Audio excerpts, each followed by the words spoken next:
Mutton Champaran yummy একটা recipe.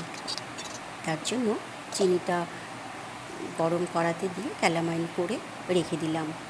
মটনটাকে ধুয়ে পরিষ্কার করে একটা বাটিতে নিয়ে কিছুটা টক দই, লেবু রস, হলুদ গুঁড়ো, লঙ্কা গুঁড়ো, জিরে গুঁড়ো, ধনে গুঁড়ো, ছোটো কুচি করে রাখা টমেটো, পেঁয়াজ, কুচো করে রাখা পেঁয়াজ, আদা থেঁতো করে রাখা আদা এবং রসুনও থেঁতো করে রাখা এবং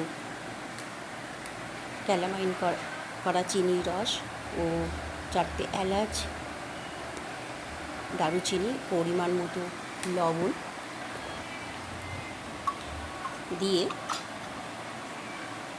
ভালো করে বেশ কিছুটা তেল দিয়ে দিলাম।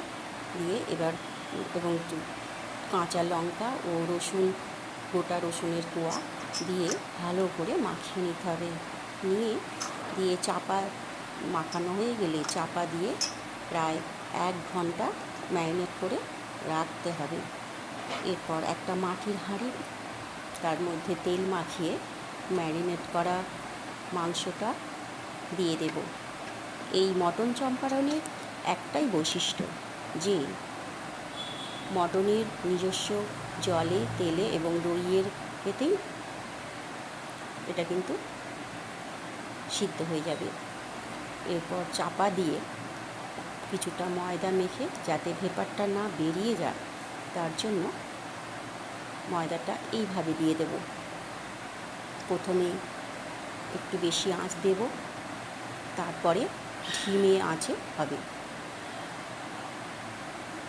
এই রান্নাটা কাঠের উনুনেই ভালো হয়।